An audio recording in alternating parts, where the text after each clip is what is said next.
This is Benzinga Live with Spencer Israel and producer AB. What's up, everybody? How we doing? Someone told me buy high, sell higher. So. Let's get Matt Hammond on the show to talk some IPOs. Jake Wojacek from Trend Spider. We have a breaking news.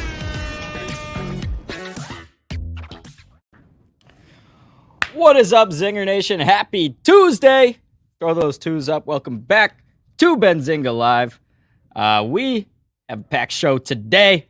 Options Mike will be joining us. We have some breaking news coming from Chardon Next Tech acquisition merger partner Dragonfly Energy. A little SPAC news, ticker CNTQ here at 12:15. Going to be talking to Dragonfly Energy CEO Dennis Fares. Excited for that. Brian Blockchain saying buy low, sell lower. That's not what we're trying to do. Shout out Shannon Crassy in the chat. How's everyone doing today? Top headlines of the day. Let's go ahead and start. I'll pull up my Benzinga Pro. We'll go through the overall indices right now as we start the show. We are still in the green, albeit we've given up a lot of those gains. If you were watching pre-market prep, I pointed out yesterday we opened higher before we had a reversal, and I said watch out for the same thing today. But if we don't see that reversal, or if we see another one and we start moving higher, potentially we might see one of these short squeeze rally days, sort of, where everyone's buying puts. We saw that last week. The most puts being bought. All right, right here. Go over here to a chart. SPY giving up all these gains. We open higher earlier today, 945, up at 370 on the SPY, down at 365 right now, although it looks like we are forming a nice little green candle here, so that's good to see. And let me know in the chat, if we do, Ryan Faluna asked me a good question today on live trading. If we do close higher today, is it an easy day to buy puts? Maybe even if you're talking SPY and Qs, puts that expire tomorrow. You have that option.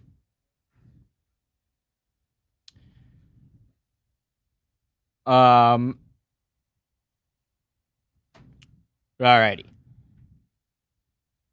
Let's talk about insider buys and sells.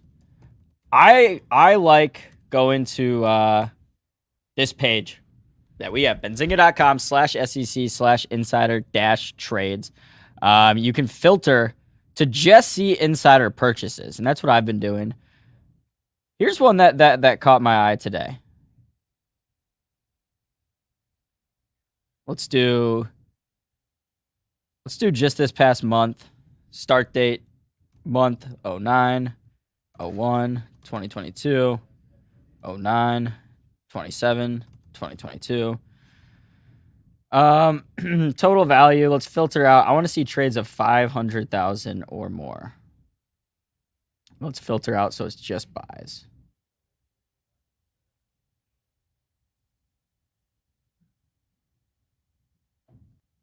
Not a lot, looks like.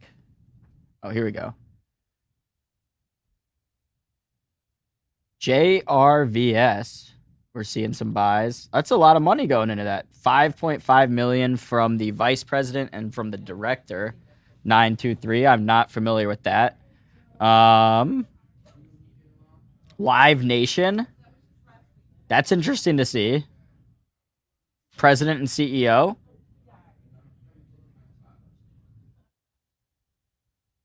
Live Nation, of course, is the biggest concert operator throughout the country, and they are the ones tied up with the Travis Scott lawsuit. So that's kind of a big bearish kind of cloud hanging over Live Nation right now. Is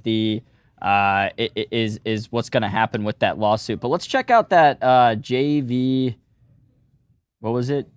JV company, JRVS. Let's go back to our Benzinga Pro.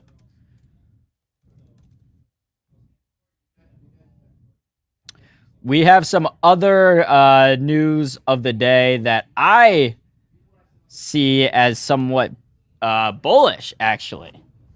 Some bullish, some bearish headlines, just like every other day, pretty much.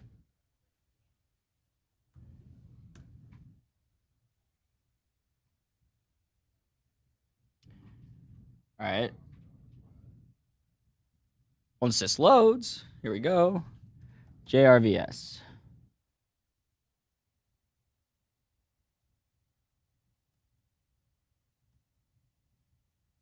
iMine. All right. I don't know what this company does. Let's go to the website.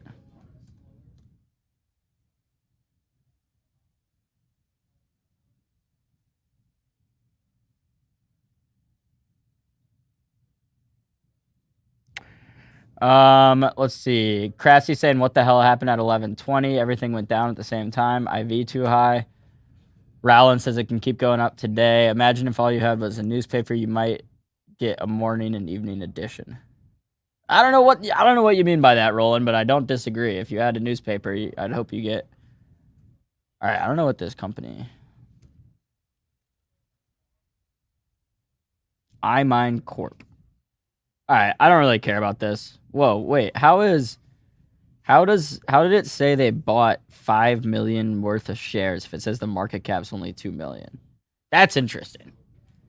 That seems like something's going on here.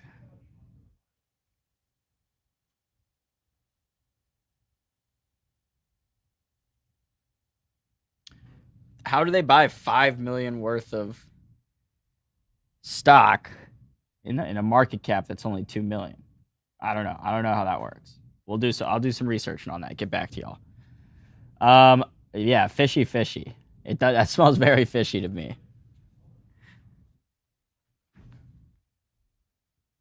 I'm just finding that out for the first time, by the way, too. So we may have uncovered something together there. As I alluded to earlier, the news that I was saying that could be construed as somewhat, or this isn't somewhat bullish, but we did have the UMISH sentiment survey came in higher than expected, as well as U.S. home sales. So, you're starting to see headlines like this. Americans are feeling better about the economy, but inflation worries still loom.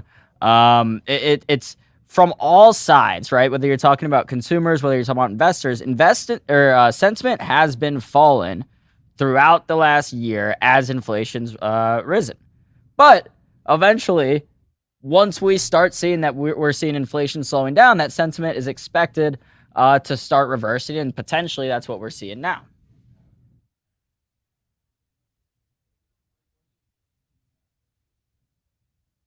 I am Wissing.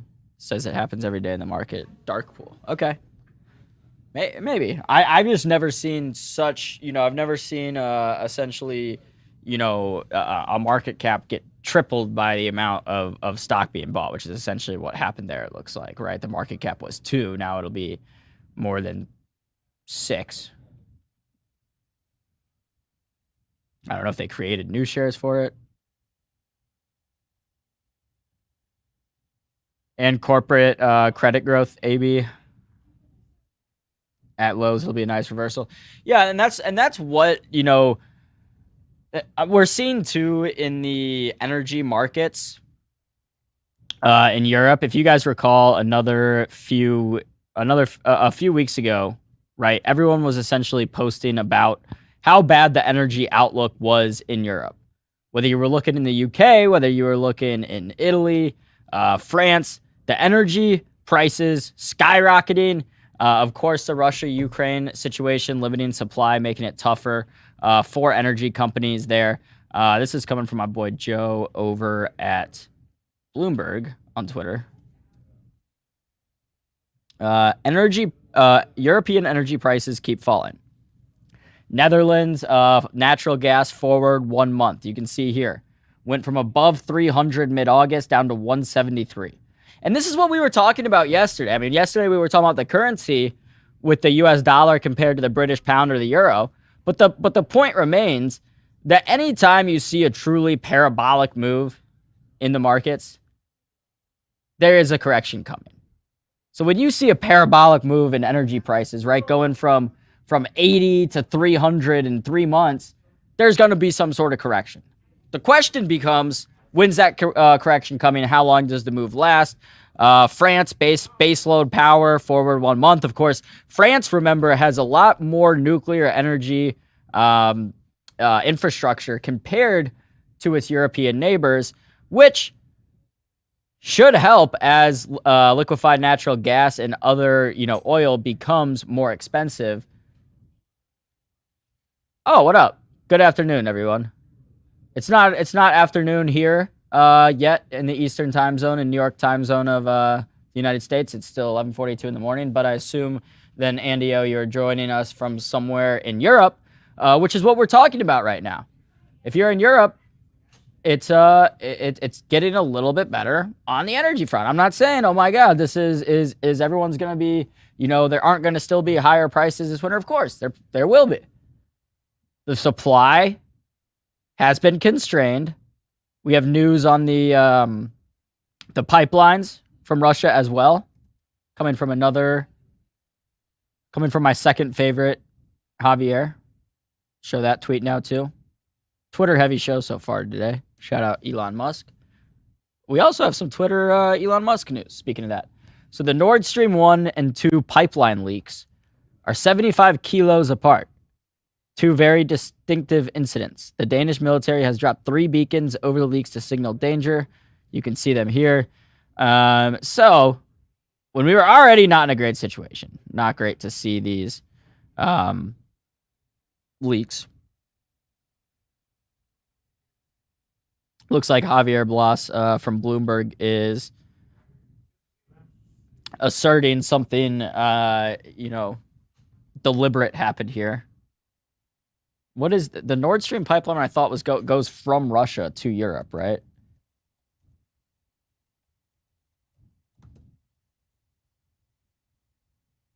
Sabotage. Yeah, I mean, what Nord Stream? Yeah, it goes from Russia to Germany. So that's interesting.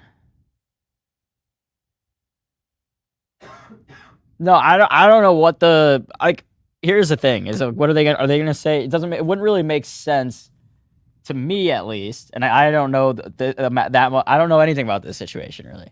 It wouldn't make sense to me that Russia could just cut off the gas it's sending the pipelines. I thought they were already doing that. So it wouldn't make sense for them to necessarily have to sabotage the pipelines. Unless someone else is sabotaging them, going to try to blame it on Russia, so then that can help justify more sanctions, whatever, keep energy prices higher. Maybe it was the energy companies. I have no clue. Well, maybe we'll I don't know if we're going to get to the bottom of that one.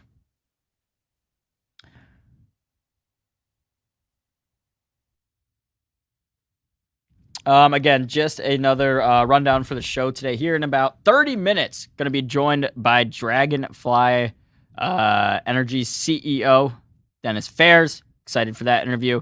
And then Options Mike will be joining us at 12:30, talk some options trades. Excited to see how Options Mike is watching this current environment. If he's getting any more bullish out there, because, hey, I'm starting to.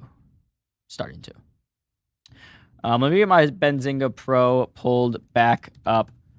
I don't know if you guys saw this. This was one of the craziest headlines that I saw yesterday. Not really in the stock market world, but in the sports betting world.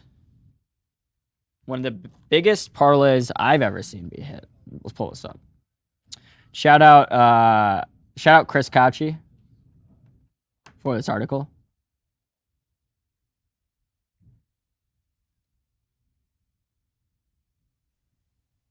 So this dude, first of all, put 65 grand.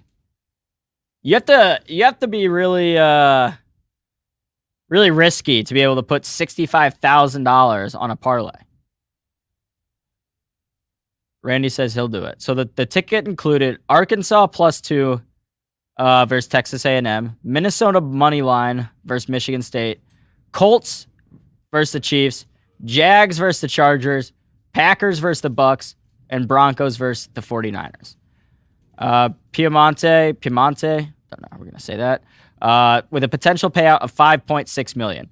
Here's where things get interesting. After the very first leg, the Arkansas versus Texas, that game pushed. So here's interesting about parlays. Of course, this is a way to gamble on sports where every single pick in the parlay needs to hit or the whole thing doesn't work out. If you have a ticket with a bet that pushes, so it's a tie, the odds of it's just calculated with that game taken out. So you don't lose or you don't automatically get your money back. I should rephrase that. This is how most sports books do it, where that game will then be taken out and you're given the parlay odds as if you entered the parlay with 5 picks instead of 6, and that one was never included. So Arkansas lost by 2 points after missing a field goal with less than 2 minutes left in their game. So Arkansas tied. That bet tied. Arkansas lost by 2, but they were getting 2 points. That's what this +2 means. So that game tied, it can be factored out, which means that even though the parlay would have been worth originally more than $5 million, after that game, then it gets the odds will change, and let's see. So it ended up turning into just shy of $3 million. I don't know about you. I mean, I would be ecstatic. I don't know. The question is does it cross your mind if you win $3 million on this bet? Does it cross your mind that, oh my God, if that kicker would have just made that field goal, I got another 2.5? I don't know. I mean, I don't think you'd really be thinking like that if you won that money, that you could have or should have won more. But I think I don't know. I think eventually it would cross my mind, or I would have thought it like in real time.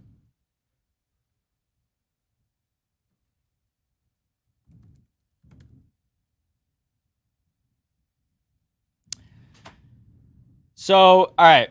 Title of today's show is the best bear market stock trades. I want to figure out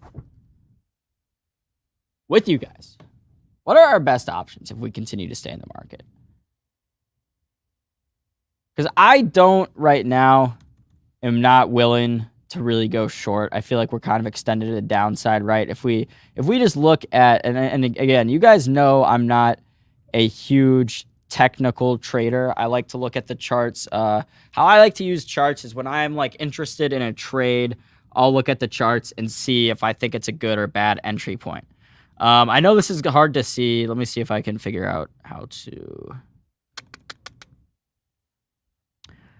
Where are my settings? All right, I don't know if you guys can see this RSI on the very bottom of the screen here. But this purple line is the relative strength index. Essentially, it just gives you an idea of if a stock is oversold or overbought. I know most of you guys know that. There might be some people newer with us. So typically, it's around, some people think above 70, some people think about above 80. On the high side is showing you that a stock is overbought. Conversely, when the RSI dips to around 30, or some people for below 20, it becomes oversold and can present a good buying opportunity, right? I mean, anytime you're looking at a chart, you can kind of go back and cherry pick things, but look back right here. RSI hit right at 70, right as the markets were going up for two straight months here, mid-August. RSI peaked out there. We've been on a straight path down since then, essentially. As soon as we got close to 30 last time, we got a little bounce, and we're back down to 30 now. Basically, I'm just saying with the RSI this low, with us already oversold, it's not my time to get in and want to be short. In fact, I'd much rather go long here. But as we stay in a downtrend, if I don't want to go short, and I'm not necessarily fully convicted that we're going to come bouncing back and have a nice rally, you still have some options out there. What I want to do is start adding to names that if I know the market stays bad, will hold up against the market, right? Maybe they'll still go down, but it might not go down as much as the overall market. Maybe some more defensive names. And then if we reverse, those names will go up as well. Probably not as much as some riskier stocks, some growth. And speaking of, we'll do a checkup on ARKK today.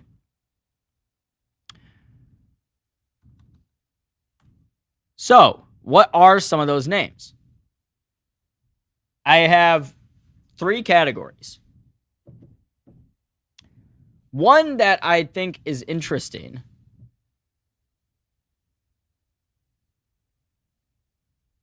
is it possible to have an RSI that's negative? Pot names come to mind. I don't know.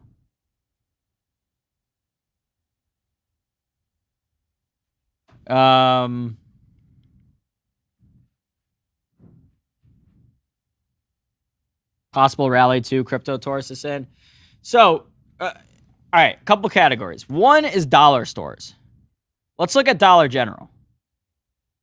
Hasn't really been, blowing anything out of the park. Nothing too exciting. Look at it. But if you look at it compared to the S&P 500, it's holding up, which is showing me that, okay, and in a market where other things are coming down as recession fears increase, Dollar Tree is holding up. And if you go way back on the chart, if we look at it on a weekly candles, we can go back to 07, 08 and see that it definitely... Oh, wait. Safety on the neck. Dollar General doesn't go far that back, but you know what does? Is Dollar Tree. And Dollar Tree, as you can see right here, compared to the S&P 500 during this time, right? Orange line is the S&P 500. Here we are in May 08. Follow my cursor. We're going to go down, down, down, down, down from 150 down to 100. In that same time frame, when the S&P 500 went from 150 to 100, or sorry, the SPY, we went on Dollar Tree from 743 a share up to 12, up to 14, and it just kept going higher. And it makes sense, right? I mean, people that may have usually shop at Walmart or Target in recessionary times are forced to go try to find cheaper options at Dollar Tree, Dollar Generals. Which, by the way, interestingly, like dollar stores have just been exploding throughout the United States, especially in more rural areas where people oftentimes rely on those stores for household goods, cleaning supplies, some groceries. I think if you look at it, there are now more Dollar Trees in the United States than like McDonald's, Walmart's, like basically like anything. It's surprising, essentially, how many dollar stores there are. But they're very, very useful. I used to go to the dollar store next to me a lot in college. What I love too the most were things like, I would get like almost like school supplies there, like stuff for college, pens, whatever, and everything was $1. Notebooks. So I don't mind adding some Dollar Tree right here. Look at the stock. It was up to 176. Now you're back down here. Looking at it from a fundamental standpoint, we have a PE of less than 20, a price to sales of less than 1.2. Yeah, absolutely. So that's pretty damn cheap. From a fundamental standpoint, this is a cheap stock that could be getting a tailwind, right? Unfortunately, it sucks to say, I would hate to say it if I were the head of this company, that, oh yeah, that's a tailwind for us if unemployment goes up. I wouldn't like to say that, but it's true. If unemployment increases, people start making less money, that's a tailwind for Dollar Tree. And, by the way, because of how cheap it is, if we do get a rally, I think it goes up too. Because if we get a rally, that's going to encourage investors to get involved, to buy things. They're going to look for cheap names. I think a rally will benefit other names more. Your Rokus, your Upstarts, your Asanas, your Affirms. Those type of, if it's a true risk on, if it's truly people coming in and willing to take on the risk, then I believe these names, your more high growth names, kind of your ARK names, if you will will benefit more from that rally because they're the ones that have been beaten up the most by the rates increasing.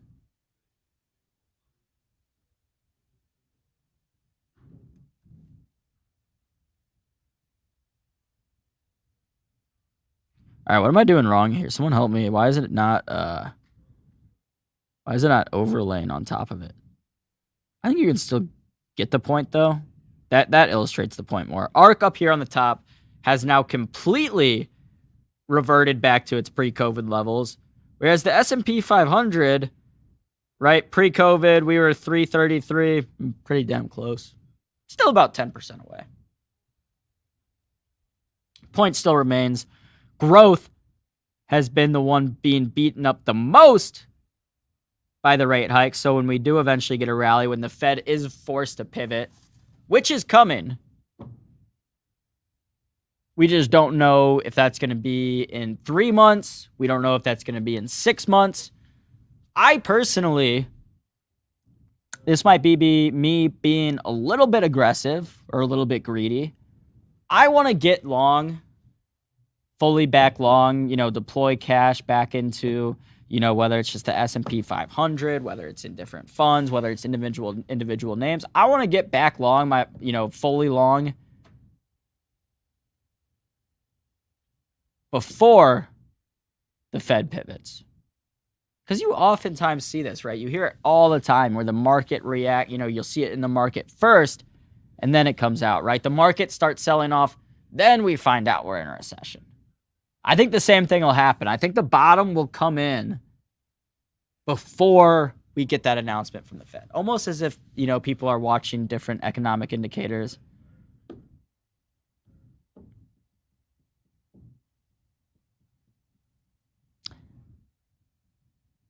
Yeah, I mean, DB, that's certainly the big question. Jay saying 2 years. DB saying not happening anytime soon. I think the dot plot right now shows it happening at some point in 2023, which we're only 3 months away from now at this point. That's a good question, Jokey.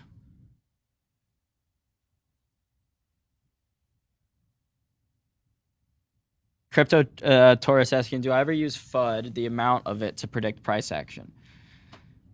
That's a good question too. All right, let's start with Jokey's quick explanation of pivot. So, I wish I had a good visual explanation while I go along with this. So essentially, all right, here we go. Essentially, the Federal Reserve, the central bank, will increase interest rates to slow down investments in the stock, when the economy gets too hot, right? When inflation's too high, the Federal Reserve is forced to increase interest rates, slowing down economic activity, speaking broadly. So when the Fed increases interest rates, it's going to take excess money out of the system, slow down inflation, slow down economic activity, but you can only do it kind of to a certain point before unemployment rises too much. So right now, the Fed's trying to balance inflation with an economic slowdown. And the Fed has basically said, hey, we're willing to tolerate an economic slowdown. We're willing to tolerate unemployment rising in order to kill inflation.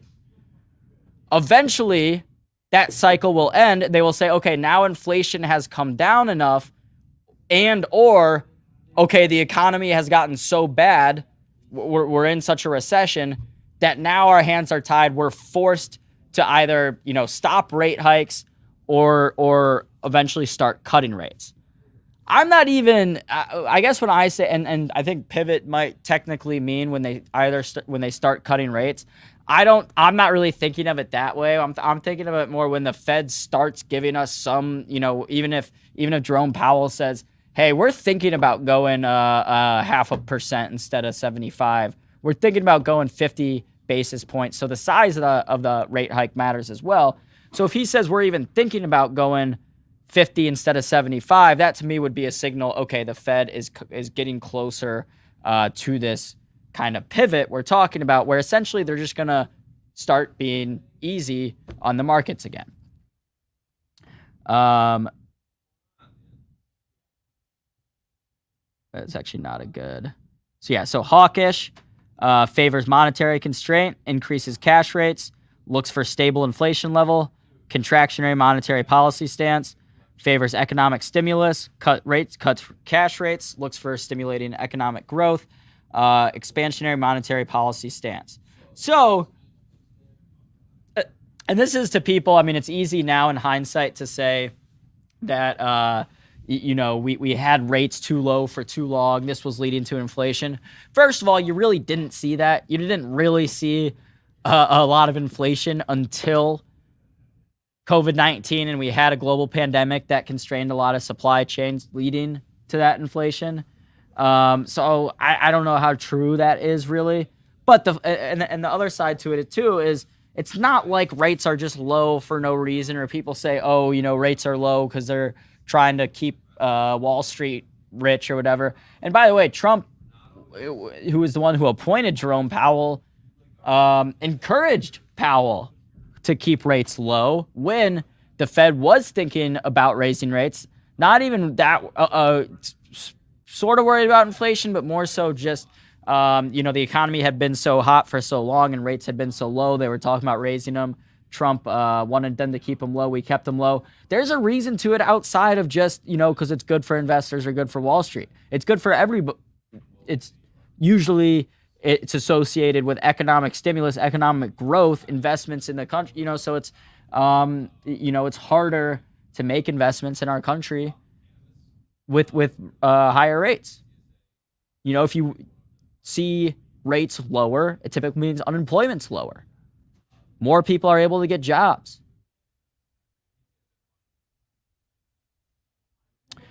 Going back to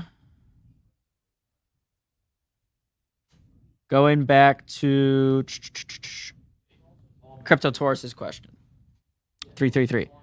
AB, do you ever use the FUD, the amount of it, to predict price action?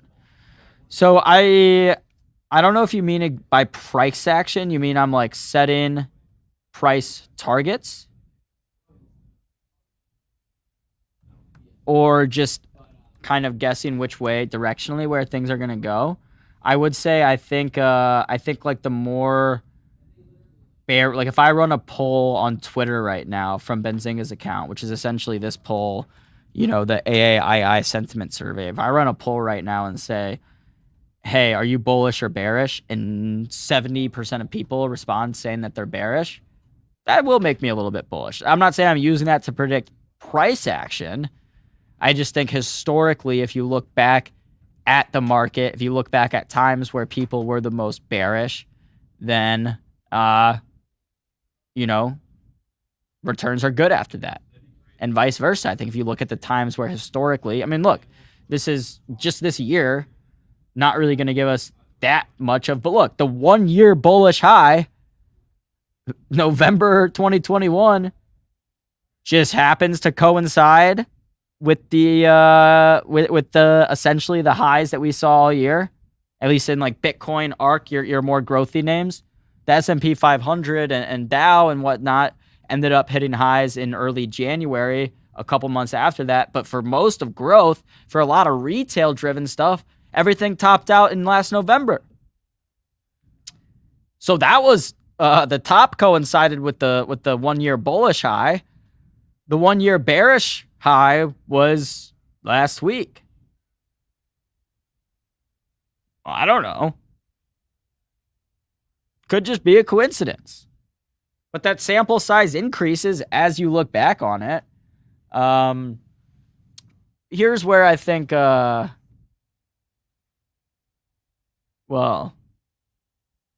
that's the $1 million question, Crypto Taurus. I would say, first of all, it depends on what you're looking at. Your name's Crypto Taurus. If you're saying there's a lot of FUD around, some altcoin right now and you think it's a good time to buy, I'd say, hey, maybe the FUD's there for good reason. But if you said, hey, everyone's really scared right now, the S&P 500 is down Let's see. If you said, hey, Aaron, the S&P 500 is down 22% from its highs. Everyone's really scared right now. It seems like a good discount. Things are trading at closer to their fair value than they were a year ago. I'm going to start adding to a long position on the SPY. I'd say, yeah, that probably is as good of a time as any to buy. Would I say bet the farm right now that the market's going to go? No, of course not. The FUD that we have right now is there for good reason as well. We have a lot of signs pointing to an economic slowdown, not just here in the United States, but around the world.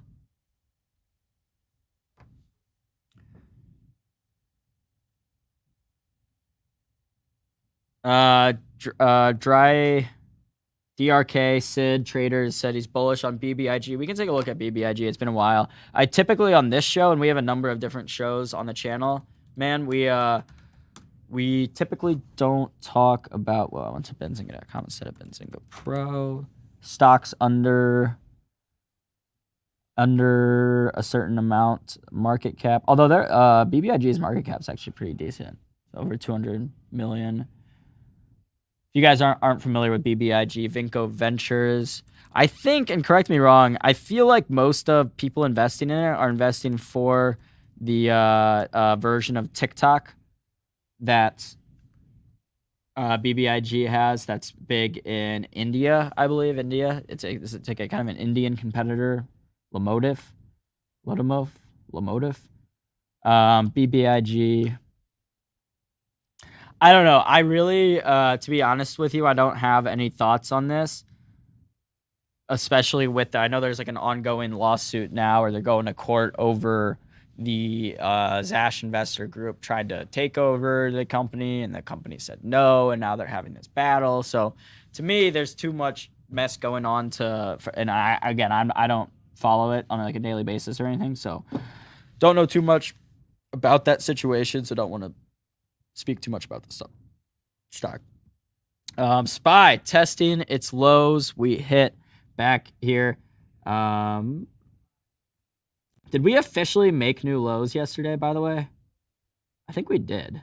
Yeah, because this is giving me, oh no, that's the week. Yeah, this is giving me the low for the week here was, oh no, 362.17. So don't tell me we've made new lows till we've hit 362.17. We have not hit there yet. We haven't even come close. All right, less than $1. It's pretty close. But call me when we get close to there.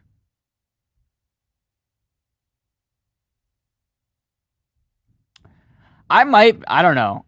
People, I feel like I'm being gaslit right now. You guys know what gaslighting is? I feel like I'm being gaslit right now because I told some people, some of my investor friends, that I was buying some VU in my long-term account, and they acted like I was crazy.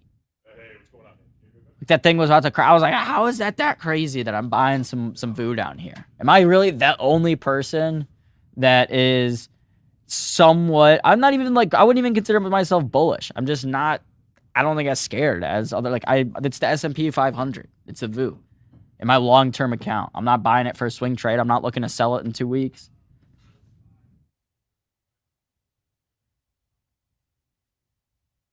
Looking for that 362. It's all nothing but hedge fund manipulation trying to shake us out at the bottom. Must be out of your mind. See, that's what I'm saying.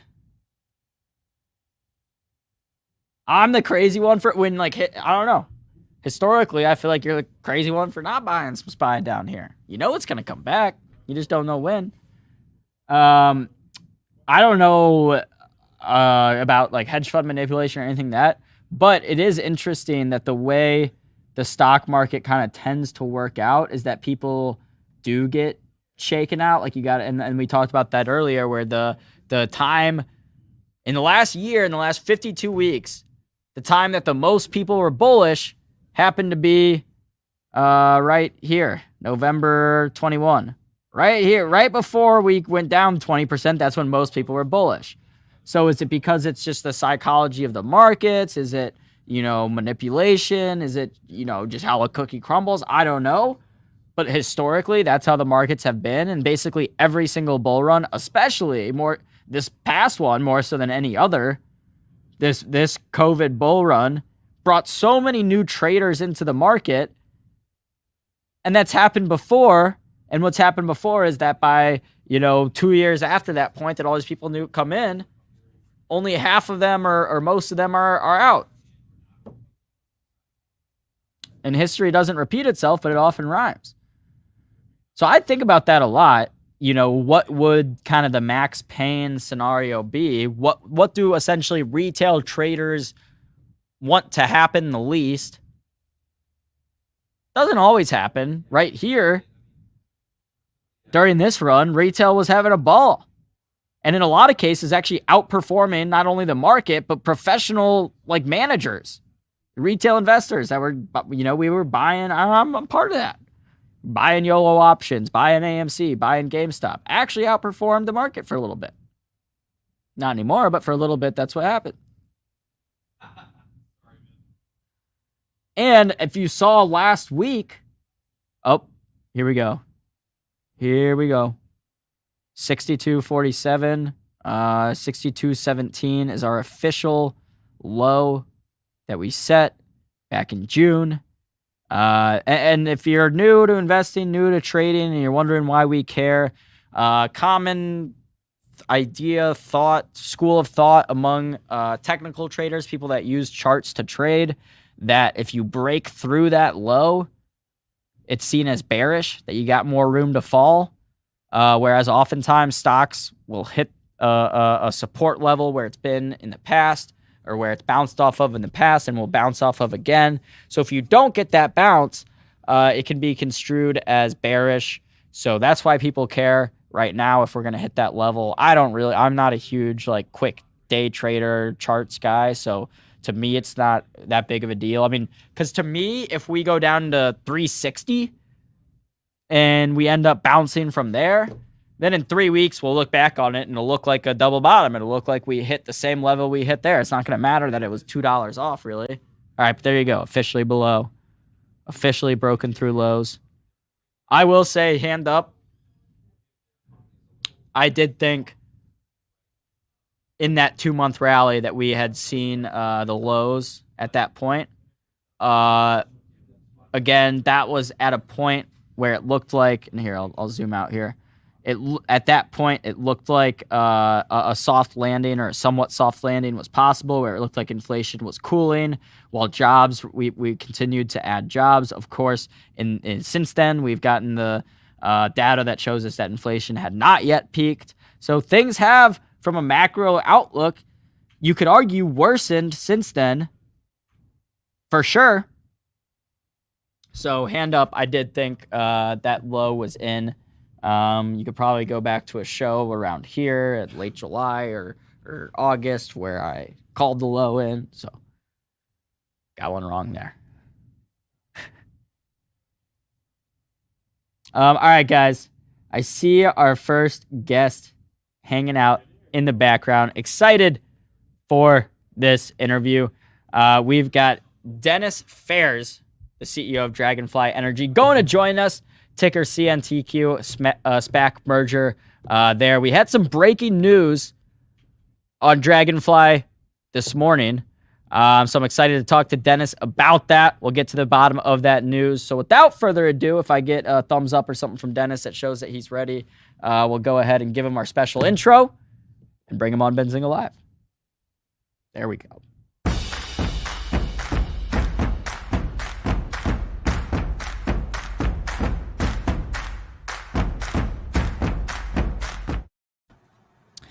Dennis, welcome to Benzinga Live. How are you doing, Aaron? It's great to be here. I am good. So Dennis is the CEO of Dragonfly Energy. Before we get started, do you want to just give us a quick breakdown of what your company is, what you guys do? Sure. Dragonfly Energy is a lithium-ion battery technology company, and we are pretty uniquely focused on storage when it comes to lithium-ion batteries. We don't do electric vehicle batteries. And we have started. We've started really with a technology innovation having to do with the manufacture of lithium-ion cells. So this is sort of our medium long-term play. We're ready to deploy this new technology to produce cells domestically. At the same time, we have a core business that's been doing really well, which involves the assembly of battery packs for deep cycle storage to replace lead acid batteries. Our main market is actually RVs, and that is relevant to what we're here to discuss today. Yeah, so I let's hop straight into that. I have a few more thoughts or questions, I guess, just about the overall company, general industry stuff, but we can get to that. Let's get to the breaking news. So I'll let you just give us the brief rundown, kind of of what was announced today. Sure. Well, we've had a very good relationship with Keystone RV for quite some time now. They're actually the largest manufacturer of towable RVs, and it's very unique for a towable RV to be delivered at all to the dealership with a battery. They started doing that pretty recently with our batteries, with Dragonfly Energy lithium-ion batteries. And the big news today is they decided to do that for every RV that they deliver to the dealership. So they're now putting Dragonfly Energy batteries on every RV that they deliver. This is really a significant shift for the whole industry, particularly for towable RVs, which historically were never delivered with batteries at all. It was up to the dealers to put batteries on the RVs.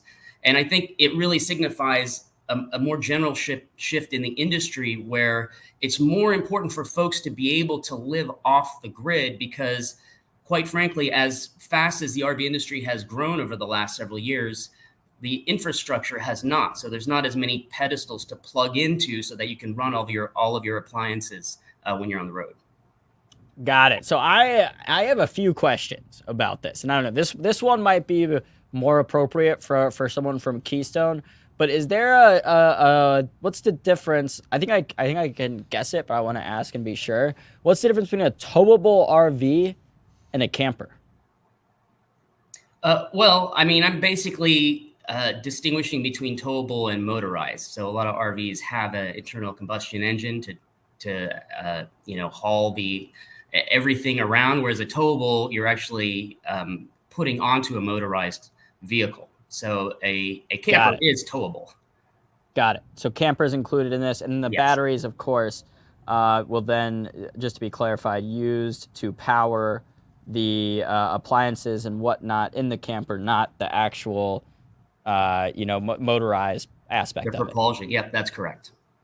Got it. So how were these campers typically powered before? Were people plugging in gas powered generators? What did that look like? Do you know? Well, typically there were lead acid batteries on board. So that's the incumbent technology when it comes to deep cycle battery storage. A lot of them do have generators. Most of the time you can't really do much in terms of powering the high power appliances without either running a generator or being plugged into a pedestal. Got it. So let's go, and I've got Keystone's website up here. Looks like they got some beautiful vehicles. So sounds like a good partnership for you guys. Going back kind of to some more overall stuff with the SPAC, what's the status of that? I see the ticker is still CNTQ, correct? Is there plans for that merger to finalize? Are we're going to see the ticker change and stuff like that? Yes, that's next week, actually. So the final vote is on October 6th. So I guess a week from Thursday. Do you have a ticker picked out? DFLI is okay. That was a good one. That's a good one. That's a good one. Is that pretty finalized? Are you open to suggestions? Can we do a little chat? See if the chat has anything. That's finalized. Thanks for the offer, though. All right. I do have a question. So about SPAC, in general, kind of, we've seen a lot of SPACs or agreements kind of fall through in the past year. People that were going to go through, was that ever idea floated to say, okay, maybe we won't try to go through with this now and try to go public later? We were always a pretty unique company because we've been profitable for a while. So we had sort of the option of either doing a traditional IPO or a SPAC. The SPAC did make sense. We we're conventional in that we're running a real business with profit, but at the same time, we do have a lot of long-term value with the new technology that we're rolling out this year. So the SPAC route made the most sense. I think the fact that we are a profitable company made it possible for us to actually complete this SPAC. So we're actually in pretty good shape. The markets have been volatile, but at the same time, getting across this hurdle really puts us in extremely good shape in terms of growing our current core business and rolling out the new technology. Got it. I see Jokey in the chat saying about to check if my RV has one, talking about a Dragonfly battery. If not, I'll get you hooked up with Dennis here, and maybe he'll be able to. Also, wait, I just realized you spelled your name on there with one N. I have two. Did I spell it wrong? Yes, it's actually with one N. Oh my God, I'm so sorry, Dennis.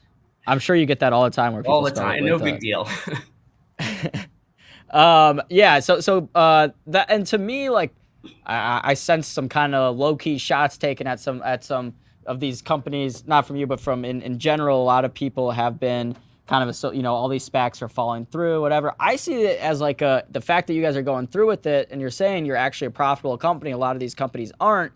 That's a good sign, right? That we're able to go through with our initial plan, and go on the public markets. That you feel pretty strongly about that right now. Absolutely. The SPAC is really just a mechanism. It's not really fair to lump in every company that goes public through a SPAC into one bucket, because it's basically a mechanism to go public. And if you look at each individual company, everyone's got their advantages and disadvantages. And I think we actually present a heck of an opportunity and a lot of value based on our short-term and medium and long-term plans. Yeah, and so I know, kind of for a long time, the biggest, or one of the biggest holdbacks in the renewable clean energy space has been about energy storage. Is this, do you see lithium ion batteries as right now our biggest asset in kind of bringing higher storage capabilities to the clean energy space? I do. I think it's an important part of it. There's a lot of storage technologies, but I think lithium ion is going to play a huge role in it.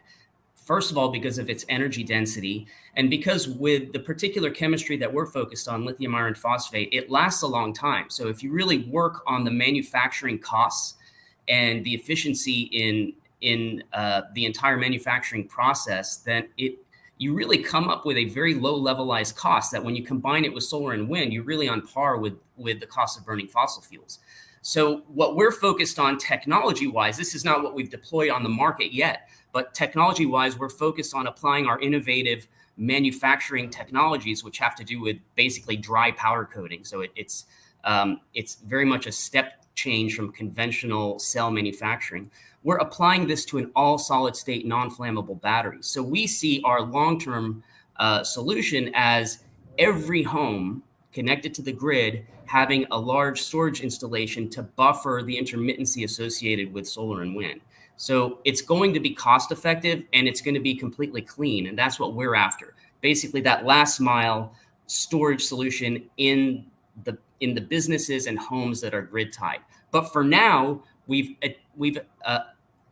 basically hit the market on the consumer side, and now at the OEM side with RVs and mobile solutions for not just RVs. We're expanding into boats. There's a lot of other markets that are completely dominated by lead acid batteries, and we've got a long way to go before we revolutionize the grid. And that's what makes this opportunity so valuable. So there's a lot of meat on the bone there. Yeah, and thank you for that, Dennis, because I think you answered what would have been a couple of my subsequent questions about future plans. I was going to ask if kind of home generators, is that the future where you see this going, or another industry. I mean, I know you mentioned boats, but is there, what was that? You gave a really technical phrase that I liked for about the motor to actually power the vehicle versus the one powering the appliances and whatnot in it. Is there any thoughts about trying to do the batteries actually for EVs? Right. So what I guess the word I used was a propulsion battery. Propulsion. I like that. Yeah. Yeah. So we're not really focused on that. The manufacturing technology could be applied to a propulsion type battery.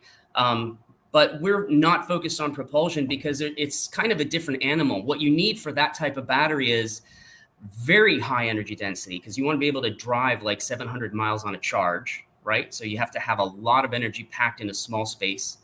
And you need to be able to have very high power, not just on the discharge, but on the charge. You want to be able to charge it in 15 minutes for it to compete with a gas-powered vehicle.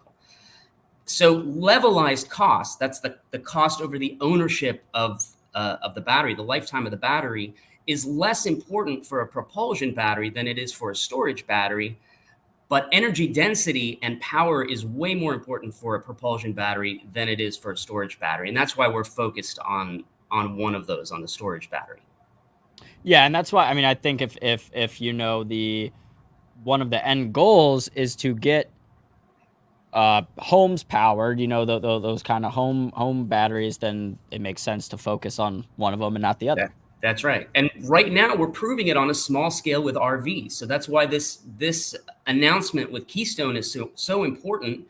And I would like to add that the relationship with Keystone grew this summer to its parent, Thor Industries, which is the world's largest manufacturer of RVs. And Thor actually put in a strategic investment into Dragonfly of $15 million. And that very much validates what we're doing. And it sets the stage very nicely for us to complete this SPAC transaction. Yep.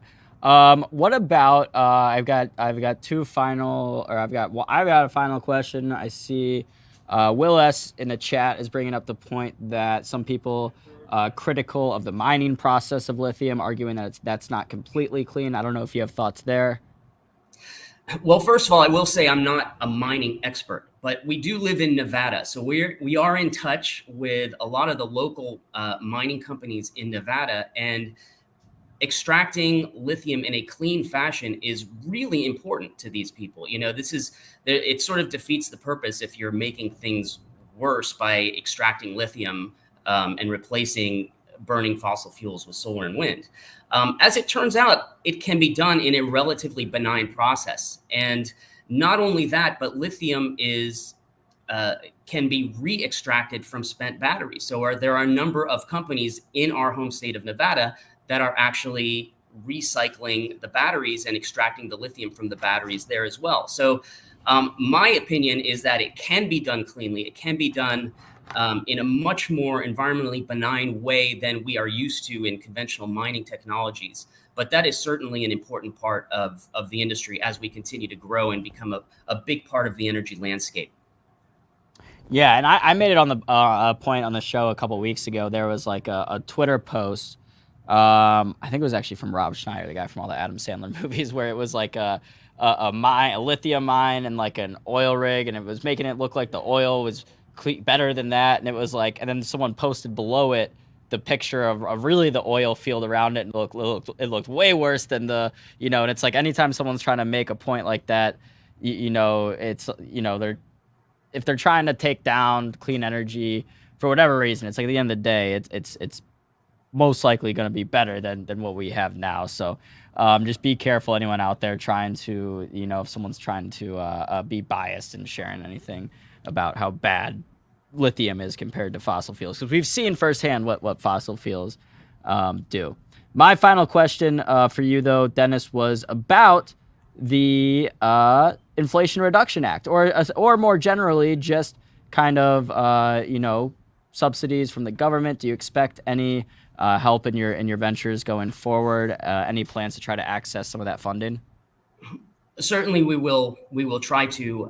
But what an opportunity! I mean, this really does focus on what we're doing. This act, storage is a big part of it, and it's nice to see some tailwinds coming from policymakers.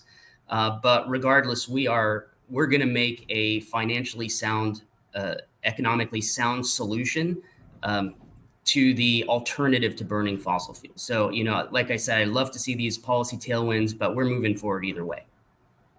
Beautiful. Yeah. And I like the point you made earlier too about right now, you have a lot of different renewables actually getting cheaper. And as that continues to be the case, we see more funding from the government.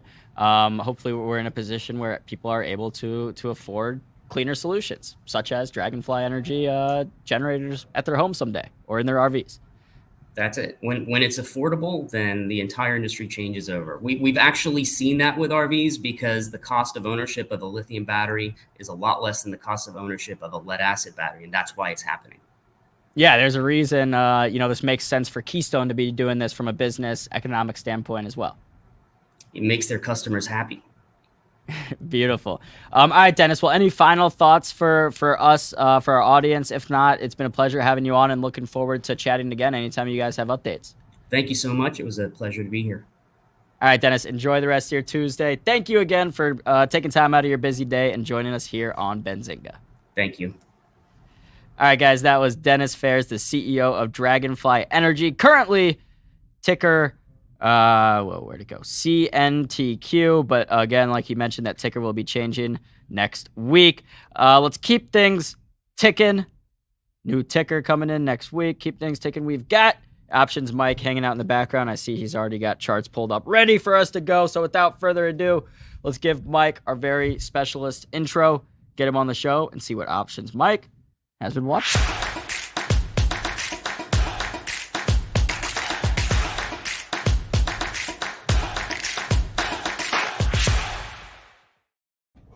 Mr. Options Mike, how you doing today? Hey Aaron, how are you, man? I'm good. I don't know. I'm watching the markets have been behaving weirdly since we started this show. Right when we started the show at 11:30 a.m. is kind of, we got that big sell-off where we hit the lows that we hit back in June. Now we're moving higher. I don't know. What are you thinking? I think we're in a lot of trouble. I think we're in a lot of trouble here at this point. One thing you learn about markets is, all asset classes are not supposed to move together. And we're seeing right now where dollars going up, bonds are going down, gold's going down, oil's going down, markets are going down. This market's broken. And the dollar is probably breaking everything at this point, the way this thing's moving. And, it just put a new range high. Here it is up at $1.1472 again on the DXY. And that's a big problem for this market, and it cannot come to terms with it. Yeah, I mean, I think as long as the dollar stays as strong as it is, as long as we're making those moves, it's going to be hard to expect any sort of rally. I think I gave the point yesterday. I mean, looking, I don't know, I don't watch Forex. I don't know how much you do, but looking at any chart, it's the same. It's, if anything makes a parabolic move, eventually there's a correction. And I think a lot of people, a lot of professional hedgers essentially are already putting money that that move, the dollar may continue to stay strong in the short term, but eventually there is going to be a correction there. And hopefully. We saw yesterday afternoon massive 27,000 UUP October 30 puts come in, and they were coming in hot and heavy. That was somebody was going in there saying this can't be sustained, but right now it just keeps going. Well, and I think the idea is, or I don't know, I mean, I'm not the one doing that, but if I were buying, I would see a lot of people thinking like, all right, if this gets any worse, essentially, the central banks will have to step in. There will have to be some international talk, whatever. And so we'll see. They are stepping in. I mean, and that's part of the problem, right? Japan already stepped in last week to stabilize their currency. We have Great Britain doing stuff to try to stabilize theirs. What this market doesn't need right now is more manipulation, right? It needs to figure out and find its way in this new environment. And to me, the biggest worry here as we come in through today is we came in today about as oversold as I've ever seen this market. And I have a chart up when you want to throw it up there. We could talk about what this means here. But so this is the NASDAQ. It's an oscillator that measures overbought, oversold. And me and my room, we go over these every day. Typically, when you get under negative 200, you start looking, saying, okay, this is a decent place to entrance. This morning, we're negative 454. I mean, this is going back 2 years. We took out the pandemic lows. I mean, this is as oversold as you see these oscillators get. And when you look at the market today, and, we could not manage much in the way of any kind of bounce off of this, right? I mean, you would expect it on something like this, we should finally get some type of big bounce. And the truth is here is, oops, wrong one. Hang on. There we go. All right, well, here we are. We bounced up into the top of the range and we sold off and engulfed previous 2 days candles again here. And this market is broken. There's nobody wants to buy here. And I always say, Aaron, that markets eventually the market will get to a point short term where people are going to say enough, right? People are going to say enough, and they're going to just buy some of the market, even if it's for another small bounce because it's so oversold. But if you're watching this market intraday, you have to have an eye on bonds, the dollar at the same time. And I'm basically trading, watching those two. If they're in a weaker phase, I'm looking for longs. If they start going stronger, I'm getting out of my longs and either trying a short or mostly just getting out of the way at that point to make sure I understand what's going on. Yeah, I think the only I guess not necessarily argument, but counterpoint would be essentially to that these markets have been broken. I mean, you have seen the 2-year Treasury yield just on a straight tick upward. I think it makes sense seeing that to see kind of the significant sell-off, but I wouldn't be surprised to see that top. I mean, we're at 4.3% now on the 2-year. So if that starts to kind of cool off or even start coming down a little bit, maybe that does start getting investors more interested. I don't know. I agree overall that we're not in a good spot right now. I wouldn't be surprised. I think if we see that the bottom essentially is closer maybe than we think. I don't know. For what it's worth, I don't think this is over. I don't think this is over at this point. You get a capitulation day or two where you see people scrambling, whoever's left in this market scrambling to get out. And that's the one thing that people have to realize. There's a lot of money on the sidelines. I mean, big money's been selling and they're hedged out the wazoo. So you need big down moves to get them to start selling some of that at this point. And they're not in a rush to sell what they have left. So what you have here is mostly retail capitulating, getting out of the way, saying, "Oh my God, I'm getting killed. My retirement plan's getting destroyed." At this point, look at the VIX. The VIX is finally waking up, and this thing's been dead forever, right? You have a new range high today. We just came off of it. One of the other tricks I learned as we use is when the VIX closes back inside the Bollinger Bands, it's typically a risk-on environment. And if you could look on the charts, you can see pretty much every time we get out of the Bollinger Bands and we close back in it, that pretty much is a good signal. So as of today, this is day 3 out of the top of the Bollinger Band. We'll see how we close. But I'm watching the SPY here, and they're selling every strength. And I think that's the one thing you have to realize here is that every pop, they're selling it at this point. And today when I saw that big gap up this morning, I groaned. I'm like, this is not going to be easy, right? An easier trade right now in this market is let's get a flush overnight, get some weakness, and then see if they come for the market. Yeah, I mean. Yeah, there's been, I think, so many reasons right now to be bullish. A lot of people, like you said, have been wondering why the VIX hasn't spiked. I've seen a lot of people pointing out that we've never seen a bear market bottom without the VIX reaching, I believe, above at least 30, or maybe it was even 40. There has to be some sort of forced selling capitulation, which can be signaled by the VIX rising. I just... Like, people say things like that. Yeah, I see it on Twitter. Like, we've never seen the market rally with the VIX not getting up to here. And then I think about, like, what's really the sample size? Really, like the last 10 bear markets? But it's a decent amount. But the other thing I think, Aaron, you have to look at is we haven't had that capitulation, like, volume. When you see those 150, 200, 250 million shares a day, that's capitulation volume on the SPY, right? We're not getting that in here. We've topped out at what, 125, 123 million. You're not seeing that panic selling. That, oh my God, get me out of here. Where the market makers can't keep up, and the market's just selling off and going straight down, and you get these big down flushes.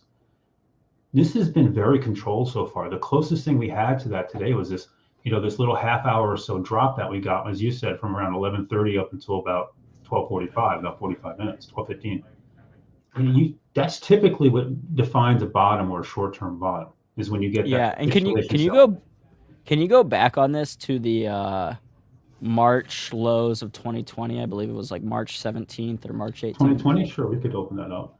Because I know that was marked by, I want to say so essentially the selling volume. I think this was just total selling volume. Total.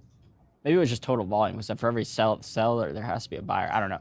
But essentially, the people were selling more and more, and then it hit that day, the day that we bottomed. I believe it was March. Let's see. Well, here. Why don't we use this day because this is closer. Let's use this right here, the start of the war in January, right? The first big down candle we had on the SPY here. You had a $250 million day into this candle day into this big down kick and recovery. So let's see if we can make that easier to see here. Because we'll go back. I'll have to open to a weekly chart to get that, but you can see where was it? No, not getting it. Last year. Come on, where is it? Is this it? Here. See these February right there? You see these lows right here? You can see the volume on it.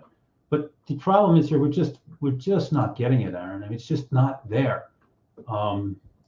Let's go get the pandemic. Yeah, and I wonder, a lot of people have speculated what would be good. I've seen people say, when we see, MicroStrategy or Tesla, like, crash, then you'll know, we're finally seeing those capitulation events and forced selling. And I agree to a degree. If we are in this, I think. I don't know. I guess to me, there is some scenario where, maybe we consolidate, we're moving sideways, where you don't see this huge capitulation event, where essentially where you don't have like an 07, 08 Bear Stearns, Lehman Brothers collapsing. But I could be completely wrong. We could be, in store for that. We could be waiting for that to happen.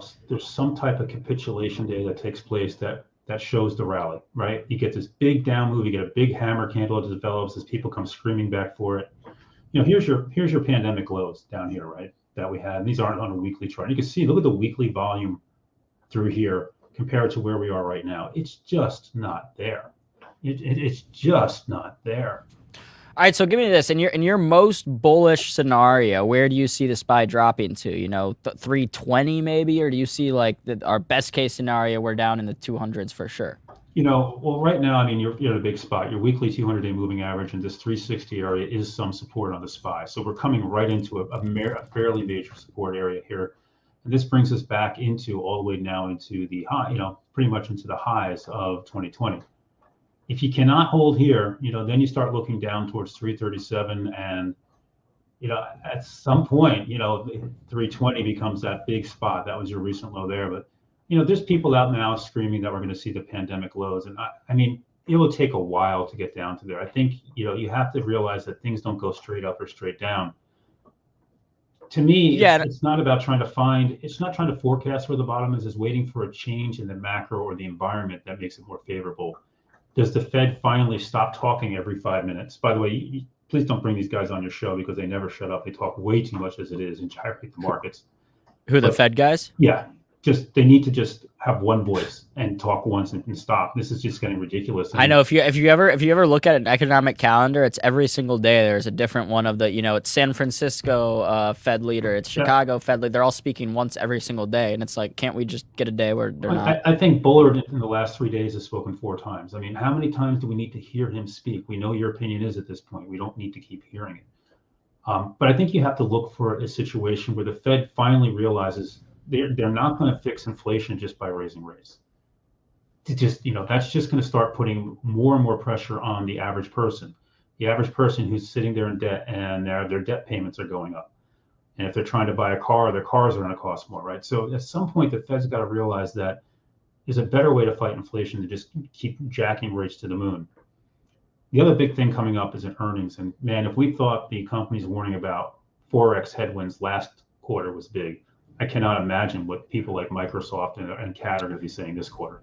Yeah, maybe the earnings season is what we need. Maybe that's that capitulation event, will get us down to that point. Just to be clear, and again, I think I am, I was trying to describe it earlier. I wouldn't really consider myself bullish right now. I think I'm just less scared than most people right now. Where I stand is I'm saying I wouldn't really be surprised. And I guess if we get down to the 330s level, that'll be another 10% for here on the S&P 500, which is significant. That's kind of what I if I had to, make a prediction about exactly what's going to happen, that'd be kind of where I am at right now. I think we'll see us keep moving down in the short term, but I think, like I said, we're maybe closer to the bottom than some people think. So it wouldn't surprise me to see us move down a few more percent, maybe even 10% down to around those 330 levels, and then start coming back. Maybe that earnings is when we take that next leg down. And that could be it. Again, I think, and say, again, I find people always want to try to call tops and bottoms. Don't worry about it. They'll present themselves. You'll know it when you see it, even if it's a short-term bottom. You'll know it. Like the last couple of days, one thing I said is, it did not feel like a bottom. These last 2 sessions, it did not feel like the market was done here going down. Quick little note here, NVIDIA. Anybody watching the weekly chart on this is just ugly. Right. And if you're not paying attention to what's going on in NVIDIA, you need to go out and start looking at the chatter from people on their brand new graphics cards. Are they going to be fast? They're absolutely going to be fast. They're probably going to be the best ones out there. But they have basically played naming games, and they've jacked the cost on their value card. It used to be called the 3070. Now, instead of having the 3070, they made it the 4080 8 gig. And they jacked the price $700 on the card in one cycle, which is huge. On top of that, your current power supply probably will not be able to run the current cards because they're beasts of the amount of energy they draw. And so everybody's gonna have to go out and buy new power supplies to run these. So they are getting destroyed. Just go on YouTube and look at some people like Jay's 2 Cents and some of these people that do reviews of the cards. And they're just getting absolutely destroyed. And a lot of people are going to be looking at AMD, who has their new graphics cards coming out in October. Boy, opportunities knocking for AMD to get closer to NVIDIA on these cards. Yeah, I will say I have seen a lot of posts like that from whether it's gamers, people. You also have the fact that people were buying at least some portion of NVIDIA cards to mine Ethereum and other cryptocurrencies. And with the ETH merge, that, negates the need for that. I'll give you a lot of credit for this, Mike, because a lot of more technical traders are kind of like, oh, I don't even care what the name is or what they do. I just trade the chart. You knowing all that about NVIDIA being in the weeds on their graphics cards and stuff shows that you do good DD of the names you're trading, which I very much appreciate. So yeah, this is a name that I've loved for a long time, touted up, still think has great technology and probably a lot of use cases in the future, but am in complete agreement with you that the company's not, at least in the short term, in a great spot when it comes to its core base of customers. This has always been gamers, people that build their own PCs, upset with the company right now, and other indicators that demand could be falling for those chips. Yeah, and I appreciate, by the way, thank you. But yeah, you have to watch this stuff, and you have to learn a little about these companies you're trading, especially if you're going to invest in them. And, this name, I love this name. I love what they do, but man, I'm a little worried here at this point about them, and I'd be very careful. I'd trade it, but I don't know if I'd want to own it here at this point until I see it. Yeah, and maybe that means, you either just keep watching it or maybe even try to play it to the downside or trade it like Mike says. And then eventually when it gets down to a position, and it doesn't have to be just about price, right? The company can be, change things and say, hey, okay, that last release we did wasn't great. We're going to put out this even cheaper version. And people love that. Well, you got to be up to date with these things. This thing may be investable for the long term again in the future at some point. I think right now it's not as interesting to me basically than it has been at any point in the last 10 years. But it's like right now has been the least, I guess, bullish on NVIDIA I've been. And yeah, Crassy putting it right there in the thing. Gamers are pissed at NVIDIA. Yep. Gamers, of course, NVIDIA's core customer. Not a great combination, right? Not a great combination when you've got a company pissing off its core consumer base. Do you have any other individual names that you're looking at? I am very much in day trade only mode here right now. Just to be honest with you, I've been trading a lot of this week the SPX daily options with them and some futures contracts. I think it's the point where you just have to look around. I will point out that some names continue to show a certain amount of notable strength, and that's been the ones I've been looking to focus on. And Apple for me is one of those names. Let's get it down so we can see this nice and clearly. that still hasn't taken out last week's lows where the market has. So while the chart's not pretty, it's still showing relative strength. To me, if you're looking to trade a name right now, this is a name you keep on your radar because, hey, Charlie, how are you? It's stronger, right? And that's what we're looking for in this market. We're just looking for relative strength. Tesla, I know it's had a rough week last week, but it's still, as long as it keeps holding this 366, 367 area, you see you still have this bull flag channel up here, right? You have this tight little channel. It's still holding in better than the market today. Actually, it was one of the stronger names until the last, we finally capitulated. It was trying to break 388. You know, this is what I look for. I mean, this is what we do in a room. We look for names to trade, names that are stronger, names that are acting different out there. There's not a lot of them out there right now. You know, there's just not. You know, you're looking around, you know, First Solar is still holding up very strong. This had a hell of a run, right? This big move up, but still holding the 21-day. It's showing relative strength. Can't say I want to invest in it up here, but for a trade on the right day, I would think about it. Yeah, I know another name, and I've been talking about, we've been talking about First Solar and Phase Energy, some of these names that are at or near all-time highs, a lot of that aided, of course, by the Inflation Reduction Act. Another stock that's been showing relative strength really over the past month or so has been Netflix. It has. We've been talking about that one. So, you know, you got to remember what's going on with Netflix. They're expected at the beginning of the year, maybe as soon as their new earnings report, to announce their ad-supported offering, right? So, you know, you'll pay less money to get Netflix, but you'll have to watch ads on it. So to your point, you know, we've been holding in this channel. We can't break out. You still have this huge unfilled gap that remains over here. And you can see that really starts up here right around the 250, a little bit over 250. We touched it again last week and couldn't push through it. We're just below the 50-day here. But really, as long as we hold right around 215, you remain in this strong channel between 215 and the 250 area-ish. Not exact numbers, right? We're just talking. So yeah, this one has a possible catalyst. This could be good for them. You know. Yeah. And two, I agree, and I've long thought and said, I mean, that's been speculation a lot from the investing side that, you know, Netflix should do this, essentially expand its customer base. It's kind of a no-brainer to me. I don't understand, of course, the Netflix executives know more about their business than I do, but it's a no-brainer to me, right? Because you get people that wouldn't have been willing to pay $15 for it, but now they'll pay $5 a month for it. Okay, so there's some extra revenue there.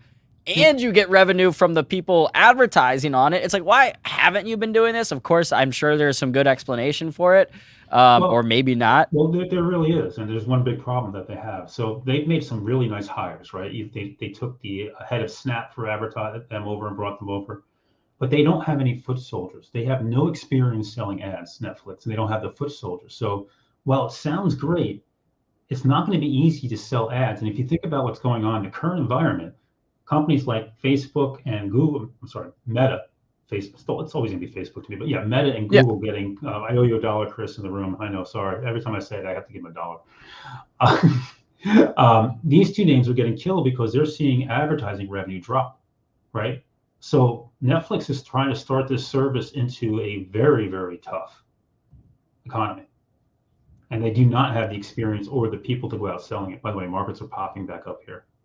Yeah. Well, I didn't see that. I was saying, yeah, to the Netflix. I would say, I mean, but then I think there's that aspect too, you know, kind of those maybe fundamental catalysts happening within the company. But I also think to a certain extent, right, Netflix, it has that recurring revenue model where it has its subscription services, so it has a certain amount of people locked in. You know, it lost subscribers on a quarter-over-quarter, year-over-year basis or whatever. But for the most part, you know, Netflix has a pretty steady consumer base that's going to keep their subscription month after month. So they're a safe company, right? They're right. When it got down, losing money. They're a safe company. When it got down to 180. You had real value investors coming in and saying, hey, this is a value buy at this point. It makes X amount of billions of dollars a year. Here's the market cap. Here's what it's trading at. And it made sense from a value standpoint when it's always been such a growth stock. So that was, in my opinion, part of the reason why it's been showing strength over the past 2-3 months is because that valuation finally got down to a point. And my point in that is that hopefully, or maybe as we keep moving lower, we'll see more instances like Netflix where, okay, now this name that's pretty safe, has steady revenue, is getting to a point where as value investors are coming in because the fundamentals are so good. You said something really important there, and most people understand that. It's no longer a growth name. And that's what you have to realize. Don't expect these explosive moves like you used to get all the time, right? It's a value name now. It's not a growth name anymore. And that's what's important. Whenever, by the way, and the way you learn that too is whenever you see a big company like Netflix and they suddenly start doing stock buybacks, that's typically a sign that they're no longer going in growth mode, that they can afford to spend that cash on buybacks. That's typically a sign that they're entering into a different phase in their structure as they move forward. So when you have a name that's been growth and they start doing big buybacks, that's typically a sign that we're not a growth name anymore. Yeah, and I would put Meta in that same category. Meta, right? That is doing massive buybacks. Yeah, same thing. All right, well, we've got about 3 minutes, Mike. So unless anyone has any questions for you, tickers they want us to check out, let me know if you've got any final thoughts, words of wisdom for us on this Tuesday. We're looking at the Qs right now. Looks like, yeah, we're still inching a little bit higher, but we're still right on the day. Just play carefully here. Choose your spots. Choose where you're going to take your losses if you're going to take a loss on it. Don't just sit there and think something's going to come back in this market. This is not the place to be thinking short these last couple of days. It's a tough place to short down here. We're down so much. You'd ideally want to short here, on my opinion, on the SPY. If we were to climb up and retest the 8-day, and maybe we do it on some of the data we have coming at us this week. You can see the 8-day up here at 374, and we failed there. Maybe that would be the place to short. We have GDP on Thursday morning. We're expecting a print of negative 0.6% again. Not with this market. This is not a good situation. So be careful what you do. Make sure when you're doing something that the dollar is not going through the roof and bonds aren't dropping if you're going long. Use that as a guide. Couldn't agree more. Yeah, and I like it's like a nice productive discussion to have. I think you might be a little bit more bearish than I am right. Well, I think we're in agreement in the short term. Like I said, my most likely scenario in my head is that we do get down. We keep going down another 10% down to the 330, and we'll see there. Like you said, there's no point in trying to call a top or bottom. We'll see when we get there. It'll show. You'll see call buying coming in. You'll see a big reversal on the indexes, and you'll see something change. We don't have and that right now. Probably, like we talked about, that volume spiking, showing a height. That day will most likely be marked by higher volume than the other days surrounding it. You got it. All right, Mike. Well, appreciate you coming on. I'll drop your Twitter in the chat. That's at Options Mike. If you guys want more from Mike, we'll talk soon. Aaron, Benzinga Nation, be safe. Thanks for having me on. I'll catch you guys next week. See you soon. Wow. Thank you, Bow Me Hunter, saying best show of the day so far. Much appreciated. Appreciate you. Smash the like in the chat if you have not already. Like I said, I will drop Options Mike's. You see why it's hard for me to say options? Because it's, Options Mike's Twitter in the chat. I will also drop Aaron's Breeze Twitter's in the chat, my Twitter in the chat. If you guys will be so kind to give me a follow there. Yeah. Other than that, 12:59, we've got Money Mitch coming up next. Do not go anywhere. This stream will automatically redirect you there. Yeah, throw that feedback. Yes, Mike is always very sensible. I agree. And that's what I was trying to give him credit for at the end, is just saying, like, hey, it's nice to be able to slightly disagree about some things maybe, but have a productive conversation. Very nice. Very, All right, stock market movers with Money Mitch. He will, oh, man. I don't know. I don't see interviews on the schedule for today, so Mitch might just be winging it. Appreciate y'all. We'll talk soon. We'll be back tomorrow, most likely. Till then, peace and love. Peace out, Zinger Nation. This is Benzinga